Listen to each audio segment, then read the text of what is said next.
Half a day and welcome to my story. In this episode, we will talk to two men with different cancer diagnoses, how they recognize the signs and symptoms for early detection, and how they adjusted their lifestyle post-cancer. Stay tuned for a focus on men's health here on My Story.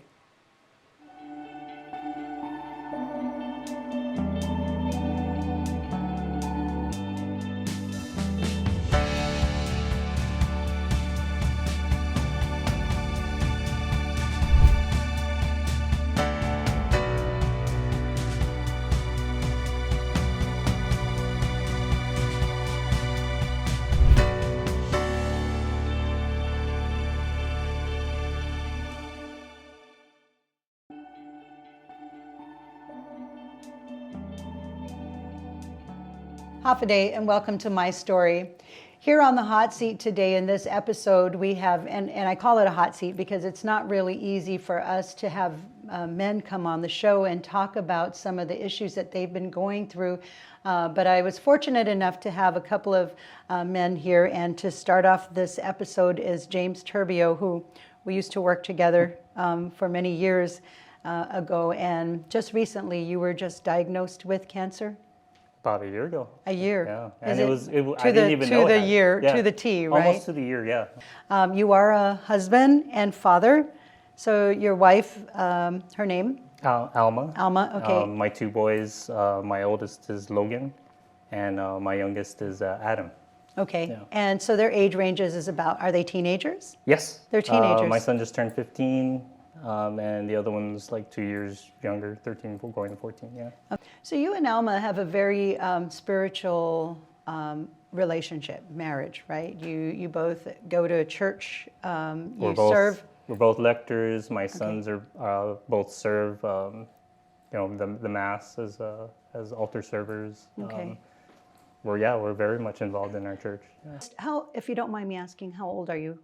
I'm 48 now. 48. I don't know. I tend to not want to remember, so let's just say I'm 48. Yeah, it's okay. You know, COVID made everybody forget when their age is and when their birthdays were.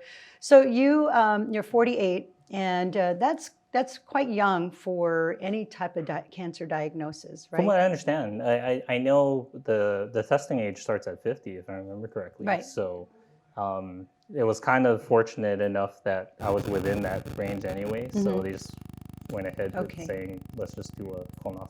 Yeah. You were diagnosed, or you were already having some health issues when we were working together.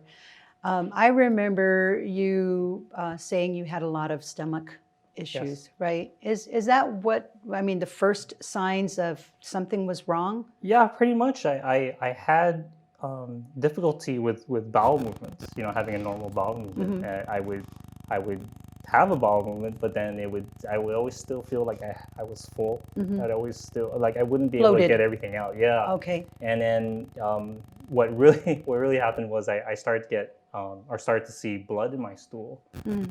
And that was not an indication that something was wrong? We gotta understand, I don't know if it's a guy thing or is it just me maybe, but this is where I say the internet's kind of bad and good, because I'll look it up and I'll go, oh, blood's normal if it's red, and it was red, and it may be more of a sign of hemorrhoids.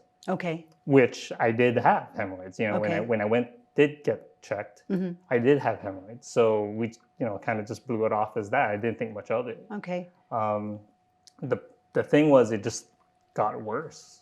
Well, you were also watching your diet. You were eating in a certain way where you were starting to drop weight.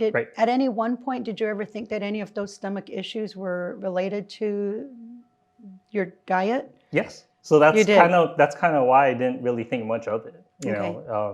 It was just one of those things. Well, maybe my body's still adjusting, and I was losing a lot of weight pretty fast. But that was the diet. The diet does that. So. And again, I was able to explain away everything. I don't know if it's just a guy thing. We don't like to go to, see a doctor. We just think we're good all the time, right? I think I just kind of explained it away in my head. So I kind of just didn't think much of it. Okay, so then you realized after, the blood in the stool wasn't going away, it was time to go to the doctor? Yeah. Okay. I finally, it just got too much. I went to go see the doctor. The doctor said, well, he examined me and he said, well, again, you do have hemorrhoids. Hmm. We did do stuff for it. But you know what? You're close enough to the age anyway. Let's The go ahead and age sleep. for a For an colonoscopy, colonoscopy, right. So which let's go is ahead and schedule. starting at 50 at the time, Right. right? At the time. Right. I think it's now 45 or something, 45. right? Hmm. So, okay. I was like, okay. So I got the referral. And that's, I guess, one of the, I like to call the series of unfortunate yet fortunate events. Because when I got seen for it by the specialist, they noticed that my heart rate was high, like really high, and it wouldn't go down. Okay. And I couldn't have the colonoscopy Because until you I have got, to have an EKG before you get a colonoscopy. well, not only done. that, but like my heart rate has to be kind of in an acceptable range. Okay, and it wasn't. And it wasn't. And I was diagnosed with atrial fibrillation. Wow, before you were even diagnosed with anything else. Right, with anything else, exactly. And so that was just another complication because it took another, I think another month of waiting, trying to get my heart rate down with And how did you do medication. that? How did you get your heart rate down? Well, Was see, I it- kind of didn't until later. So, I had electrocardioversion where they shocked my heart. That didn't work. And it actually took all the way, I think, a whole month. And then my wife just kind of said, you look terrible. Because the main issue wasn't solved yet. I Right. was still going through a lot of pain, a lot of discomfort. And my wife said, you know what, we got to go to the doctor. We got to either have them admit you or whatever. And it didn't take that long for my doctor to look at me and go, no, you're going. Wow. And so we went that evening, and which was good because again, Was this my in wife. December or was This it was what? in December, yes. December. Mhm. Okay. And they just they were able to do a CT scan, and they found a mass. In your colon. Yes, So they hadn't even done the colonoscopy yet? because there was no reason. No, because they couldn't.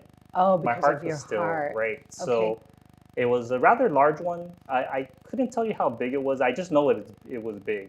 I don't know. My brain just doesn't want to Yeah. know what it was. But so they did do that. It was confirmed. They were preparing me that it might be cancer because odds are it was. Hmm. And even the nurse was saying, the way you look, odds are it's cancer. It's just, cancer. Just prepare yourself for that. And, I was, okay. So they never really told you yet that it was cancer? No, No. no. Okay. Because there was nothing confirmed. And I understand where they're coming from. They can't say it because they Right. don't know, right? Right. So about a week went by again because they were trying to get my heart in line. That's when they finally, okay, so it finally dropped to a certain point where they thought it was safe. So I did the prep work for the colonoscopy, and that's what's involved Yes, with that, yeah, right? I know. The funny thing was you were helping me go through that process so that we can put it on video to Right, help right. to. And so that helped me because I remembered Okay, what happened, right? what Yeah. you had, what I had to do, right? Okay. So I had to drink that. Go lightly. Yeah, Yeah.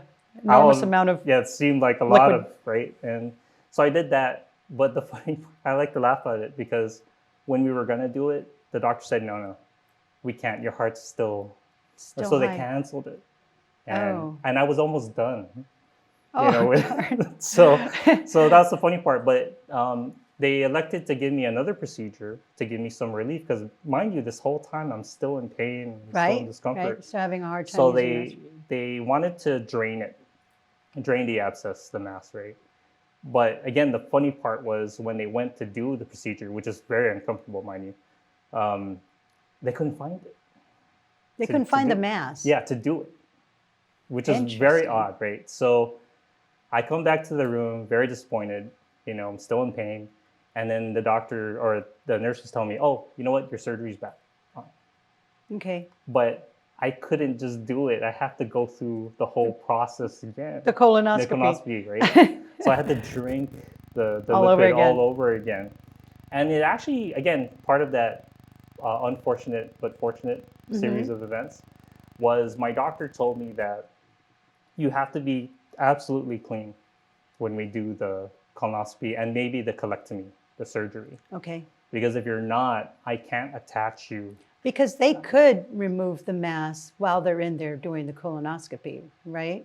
Not at the they size. didn't do that. I Okay. think because of the size of it. Okay. No, I'm not sure, but it needed to be clean because if it wasn't, he couldn't reattach me. He would Right. have to give me a colnos. Was it the bag for it? Yes. Yes. Okay. So I would have to live with that for a bit. Wow. But I think personally, I think because I had to do it twice within a short amount of time, You really cleaned yourself I was out. really clean. And he Wow. even said that. He was really, Wow. you were really clean. They were able to attach you. Yeah. And Okay. so they did the surgery. This is New Year's. Sorry, this was Christmas Eve. Christmas Eve when they did the surgery. Right. And Okay. so my recovery, they said the first day was always going to be the worst day, and it was.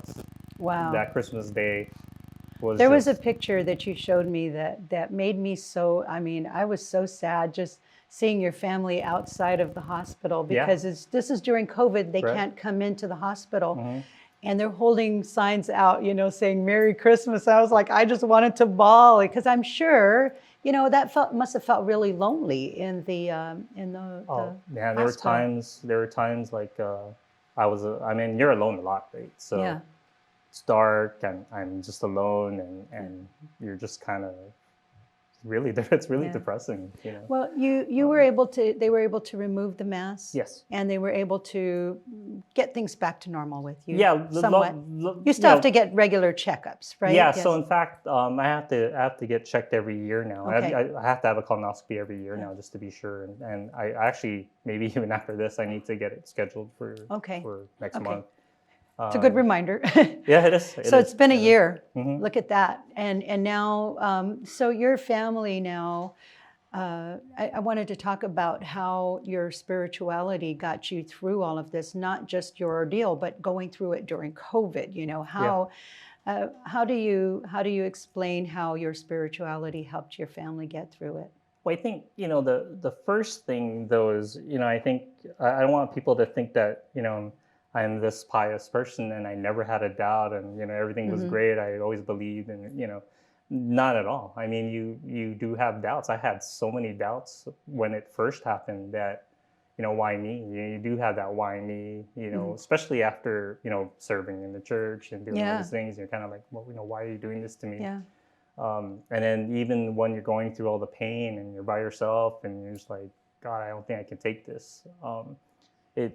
You just kind of break yourself out of it again, and my wife, I have to give all credit to my wife for being my rock in all this. Yeah. She was the one who had to, take care of the family and mind you, during Christmas, during the holiday time, making sure all the bills are done, like all these things that she had to do while I was out. And then being there for me, she was the only person that was able to come in and see me for like an hour every day because of COVID time, right? My kids couldn't even come and see me. So she was the one that held it. And she was the one who was always praying for me, telling me she's praying for me, telling me to pray. And, I had my Cursilio group too. All my friends were messaging me pretty much every day, encouraging me. I want to thank you for sharing your story because this is really what this episode is about. It's about bringing men's health to the forefront and not taking things for granted. For whatever reason, you're going through it, and your family was there with you. So I just really want to thank you. You look great. You look healthy. Yeah, and I just, if anything, I want to tell people is, we feel we're bulletproof. Yeah. Especially as men, right? We feel like everything's in control, we're in control, and sometimes we just have to surrender and just kind of say, no, I'm not, And if I didn't ignore, I could have kept on ignoring all the signs, but things could have been worse. Things could have been way worse, yes. Oh, thank you, James, and thank you very much for sharing your story with us, and give my love to the family. Thank you, and thank you for giving me the opportunity, and I hope we're able to help a lot of people out there. Of course, thank you. We'll be right back with another cancer patient here on My Story.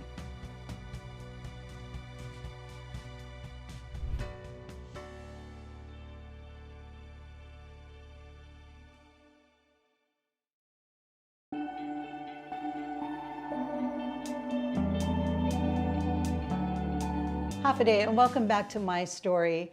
And in the seat we have today is Peter Skro. We're going to talk about prostate cancer and his journey with prostate cancer.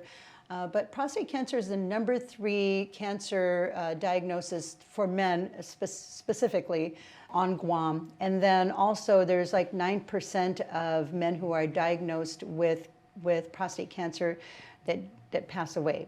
And then of course there's 63% that are diagnosed at stage 3 or higher.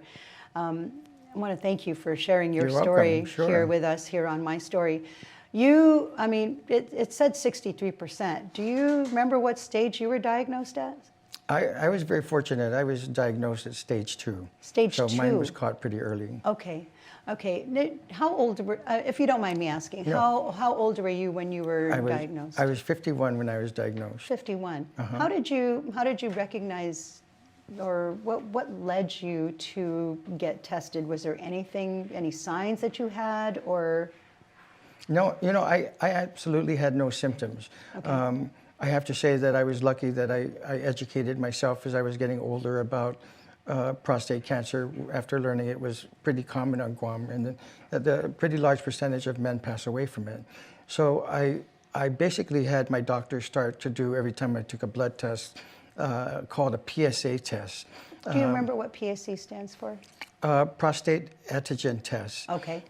It's a type of protein that excretes from your prostate, and if your levels are really high, that means you're at risk or could potentially have prostate cancer. It doesn't mean you have it.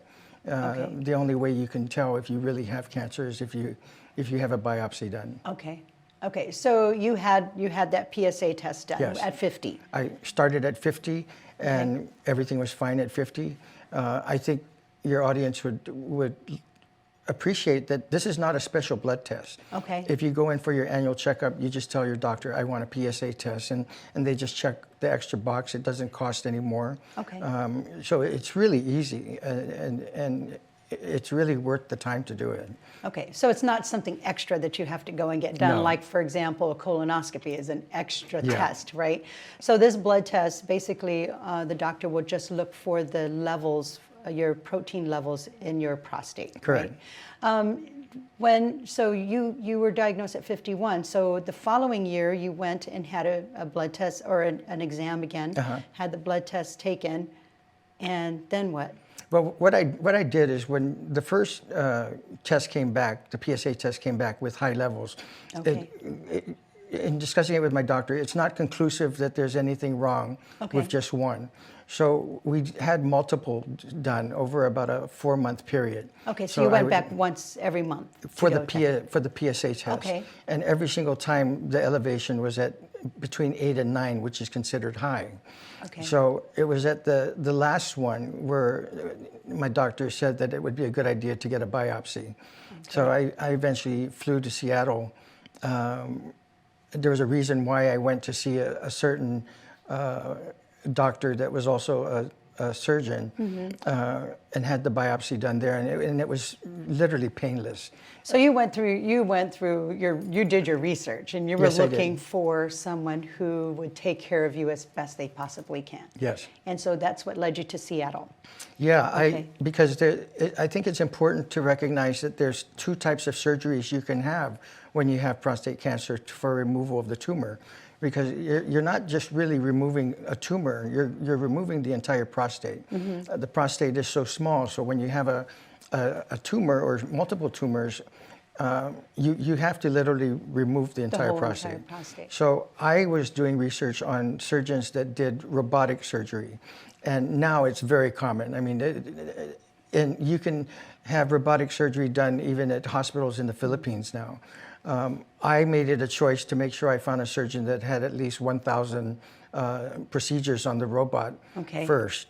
But it was an excellent experience. It was painless, and the recovery time is so much faster compared to... For the robotic surgery. For the robotics. So you went to Seattle, just rewinding just a little bit. You went to Seattle, you had the biopsy done there. Yes. And then, was that when the doctor said, you have stage 2 prostate cancer? It was 2 days after that is when days. the lab results came back, Okay. and then that's when he he told said me. that, I mean, what was your feeling? Like, cancer? I have cancer. Like, what? I mean, were you scared? What was the emotion that was going through your mind when you when they said you had cancer? You know, I honestly wasn't scared. For You me, weren't? I really was more worried about my children. Okay. That was really my focal point. And although I could have just stayed in Seattle and had the surgery done there, because prostate cancer is considered one of the slowest growing cancers, and I was at stage 2, I asked the surgeon, can I wait 6 months? I want to go home. And so I came back home, kind of wanted to prepare myself, take care of a few things, keep the family comfortable that So you I'm had to just come okay. back home and tell the family then that Yes. you had cancer. Yes. What was their reaction? They were very nervous. They were nervous. Yeah. Okay. It's a big word. Yeah, I'm sure. I'm sure they were scared. Yes. Scared that they were going to lose their dad, They were. right? And so you had to reassure them, though, because did. you're the dad, right? You I don't did. want them to have any anxiety or anything. Said, don't worry, we're going to take care of it. Yeah. And then you went back after taking care of whatever you needed to here. You went back to Seattle.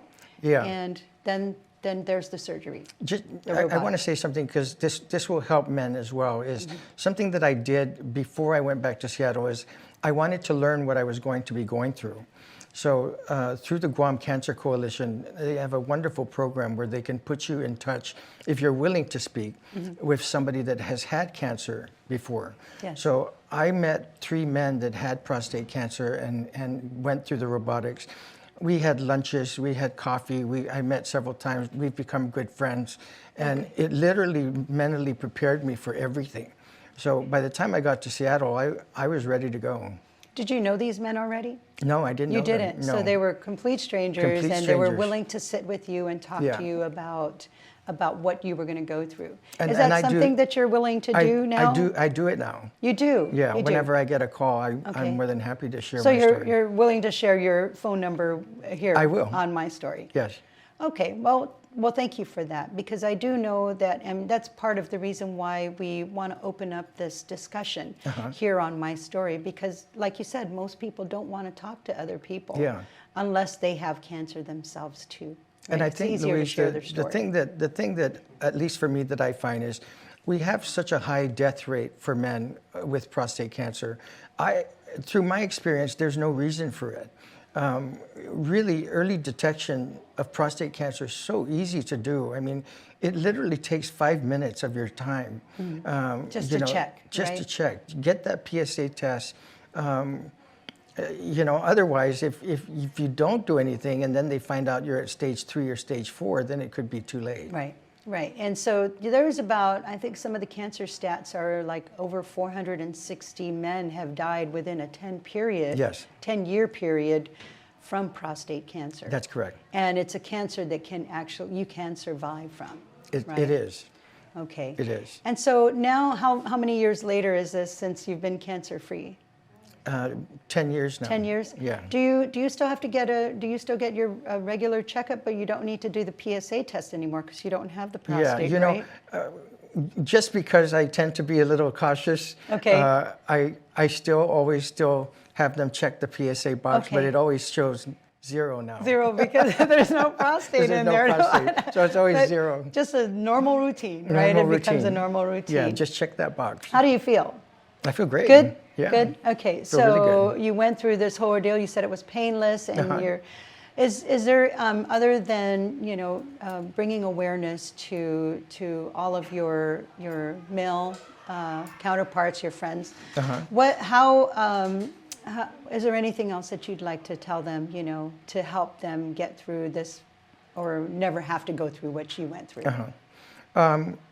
I think simply I'd like to offer really my phone number, and Okay. more than happy to take anybody's call if they're interested to talk, or Okay. be more than happy to meet for coffee if they have any concerns that they may have prostate cancer, or if they've been diagnosed and preparing for surgery and they want to talk a little bit about what to prepare for. So And you can make some recommendations Yes. because you did your research on the surgeons too Yes. that can do it. Would you like to announce your phone number yeah, now? it's 688-7476. Okay. Very easy, 688-SGRO, SGRO. Oh, okay. Well, that's easy.